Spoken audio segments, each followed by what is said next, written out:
Voilà, il faut toujours remettre la maille hein, pour la moins hydratation. Et ça l'a bien. En tout cas, mbote na bien de partout et si kabo yamba biso. Et ça biso toujours un sengo, joie et à repartager na bino. Alors, les lots n'habite plutôt qu'à solo, il y a lotion ou huile éclaircissante Melly White. OK? Les lots n'a 4 couleurs. Non, les lots n'a ma couleur au coquille ko sali là. Alors, ils aura différentes couleurs hein. Vous voyez bien très bien. Alors, pour nous détailler, pour nous partager, pour nous examiner les différentes couleurs et comment utiliser, on se retrouve juste après ça.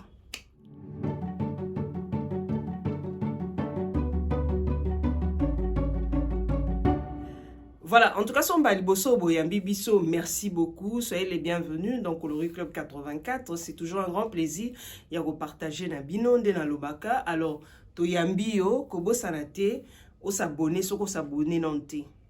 O s'abonner, aux Olanda biso, aux otika ba commentaires, aux otika ba message, ba réaction sur les ali, sope mitune les ali, au tiki en tout cas toko répondre bino, c'est très important. OK? Même si c'est en retard, mais j'aurai le temps pour répondre. C'est très important. OK? Alors voilà. En tout cas, ndeka na baki lelo, tobe tama solo ya huile ou lotion éclaircissante. Alors on a soulevé non point moko ao. Sobalo bela, lotion ou crème ou huile éclaircissante, cela ne veut pas dire que ezakaka à base hydroquinone. Non. Les ingrédients éclaircissants et comment ébélé ou basalelaka pour éclaircir la peau, pour utiliser les dans le produit, tout ça là. Ba ingrédients et comment ébélé. Tozana baside, tozana biloko ébélé ou basalelaka. Mais hydroquinone, ezate que parce que balobi que produit les éclaircissants, n'est un hydroquinone. Non, ça n'a rien à voir. Prenez le temps, il y a autant de notices, vous voyez que non, ils sont éclaircissants, ils sont clarifiants, c'est très important. Alors déjà, la huile éclaircissante, ils ont huile qui changer yo peau, et qui éclaircir yo peau. Il y a une huile éclaircissante. Donc, aux akamuta mwindu au côté là, aux akamuta pembe au côté là. Et qu'on peut soit moins changement, moins éclaircissement, bon au côté là. Surtout au côté là. Il y a un bengi éclaircissant. Mais il y a un hydroquinone na kati. Pour la question, à tout moment, oh, il y a un hydroquinone, on a besoin d'une ligne côté non. So ba big éclaircissant, ils éclaircissant. Ce qui va big clarifiant, ils clarifiant. Ce qu'on a besoin, bilo qu'on a sauté, ok, qu'on sommes ba produit hydratant. Pour yango bazana ba ingrédients éclaircissants et tous les restes, ils ont ba ingrédients éclaircissants na kati. Voilà. Alors, Léon a essayé de Melly White. Yango. Melly White oyo. Ils ont huile. C'est pour tout le monde. Tout type de peau. Ce qu'on a besoin au thé là. Au salé. Ce qu'on a besoin au changer pour ce qui est aux yeux au salé. Aux amouines aux pembe. Mais quand ça est bien, pour mon effet lango, salé lango na crème ou bien lotion ou hydratante ou bien clarifiante. Ce qu'on sait dans la lotion ou les éclaircissantes, au comment on a vraiment effet dans parce que déjà lotion sur les éclaircissantes, il y en a des ingrédients éclaircissants na kati. RE sous kobaki c'est sur éclaircissant et il y a le autre chamai na kata mai. Donc changement et vous avez au comment on a nopé et l'eau comme alungate. Donc ce qu'on sait lango salé lango na lotion bien crème ou hydratante ou clarifiante. Et puis c'est à utiliser que le soir. Le soir on est aux yeux au tal yango. Qu'on soit pété ou non, on a mélangé na mafuta, na salibu, okoko pa kolompe ya pamba. Et dépendre non, surtout bato bazaka pour été la rana pasi. Donc koko sali lango, ça va aller. Alors, on a mis balèze à rose. Yango, eza lotion. Alors, oyo, ezaka gommant. Ce qu'on a besoin au gommer, au exfolier nzoto. Rose yango, aux yeux rose na au salili. Et ça rappelle bien, au pas au mélangeant peut-être un gel douche na yo. Et ça l'a toujours na effet. Ou dindi si au sopi na kata gel douche. Mais bah bite que aux sopa nyonso non. So au sopi na gel douche, il faut aussi recourir na huile ya vitamine E ou bien ba capsule à vitamine E. Donc aux mélanger na gel douche non. Comme pour ça l'onka ya pamba juste pour gommer les corps ou le visage. Aux yeux en cas ya pamba boué, le soir on nettoyer et longi comme il faut. déjà routine na lobango souté pour boyebi déjà qu'est-ce qu'il faut pour na gommer ou bien pour na nettoyer longi na. Alors ce qu'on nettoie bon après oyo kozwa à l'aide à coton ozui lotion na olandi silicolo. OK, ozeli ata pendant 30 minutes et vandi nango. Allez, OK, au sokol normalement ou bien ozui olali nango et ozala na problème te so oza besoin au gommer nzoto na yo.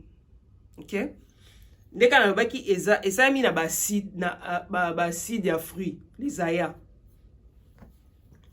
Alors oyo eza ya vert, eza lotion toujours éclaircissante anti-bouton, anti-acné.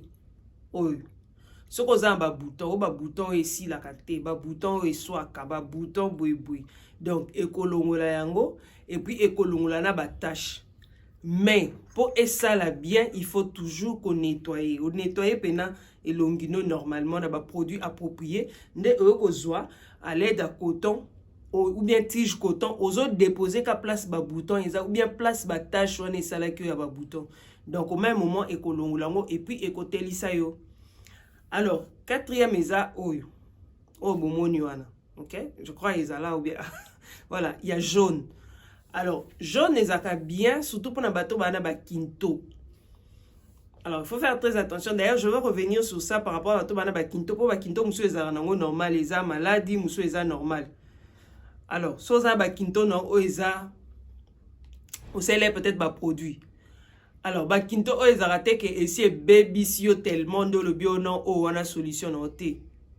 Bakinto ebi kozana peut-être na ebandeli au sokoli na vraiment maboko na bien comme d'habitude.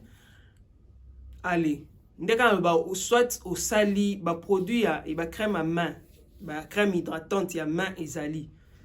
Alors, aux huiles au sokoli maboko na normalement, o ezo coton na yo ou bien tige coton on va dire qu'on déposer lotion en place ba quinto na yo ezali ozo déposer aux élèves sécher moukier soit aux huiles vaseline peut hydrater bien au lundi si vaseline likolo yo lali ça utilisait que le soir non beta masula journée a té soko sali bon ou bien aux huiles crème na yo hydratante ya maboko au lundi si likolo okomona ke ba quinto ne ko disparaître et puis ezo hydrater mais ce qu'on déjà la quinto na et sali et quand ça là sous noir makasi so sali noir makasi eza po elongola poso wana et exfolier elongola poso na po poso sika et bota.